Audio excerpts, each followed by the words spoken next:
The outpost was buried in sand and static. We hadn't had clean comms in days, just desert wind and the dull churn of generators. So when the encrypted radio buzzed at 0347, it cut through the room like a scalpel. The corporal handed me the headset with a glance that said, "You're not gonna like this." "Staff Sergeant?" The voice was male, civilian, tense. "This is Officer Morales, Denver PD. We found your son asleep at the central station." I went still. "His name's Caleb, right?" A pause. Then a small voice in the background, raspy, exhausted. "He threw me out, Mom's new husband, after I stopped him from going into your room." My throat tightened. The officer kept talking, something about protocol, child protective services. I didn't hear him. I heard the war drums in my chest, heard my son's voice shake.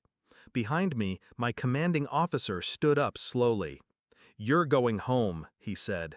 His voice wasn't kind, it was clinical, because he knew what I would do, and what I wouldn't come back from.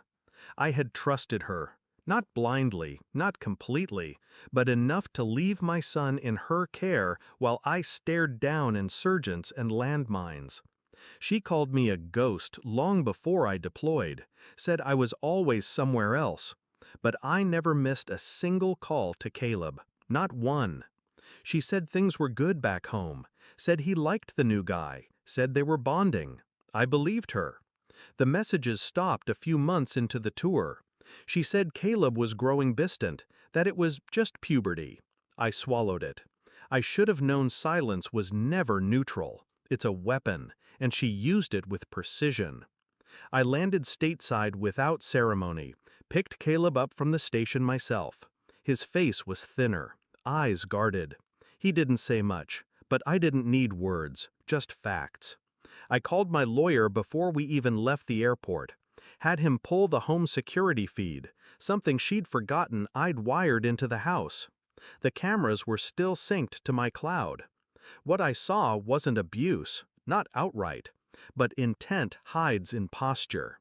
And that man, her husband, hovered too long outside my son's door. Too close, too quiet. Caleb never lied, but he had learned not to scream, because no one had listened. Until now. I didn't confront her, didn't show up at the door. I made appointments, psyche valves, police interviews, private investigators.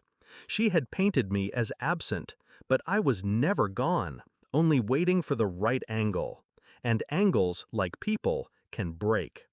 The PI's report hit harder than any IED. Her husband had a sealed case from another state. Not abuse, but enough to raise 1,000 red flags. Photos surfaced. One with him holding Caleb too tightly at a backyard barbecue. Another, security footage, showed Caleb outside the house at midnight, locked out. Her signature was on the school's emergency contact form, listing the man as primary guardian, not me. And that was the final nail. I delivered the file to her office, didn't speak, just left the envelope on her desk while she blinked back confusion, then dread. She opened it. Her mouth didn't move for 10 seconds. Then, "Where's Caleb?" "Safe." "We can explain." "You already did."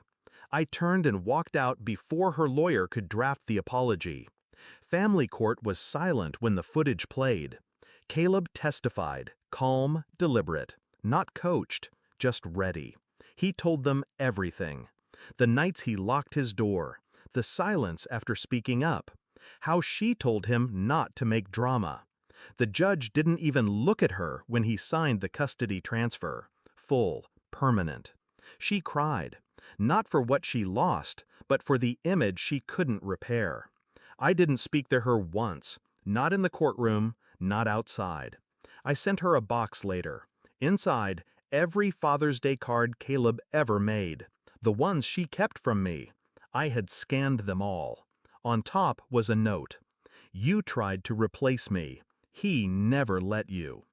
We moved that summer, just Caleb and me. New town, new locks.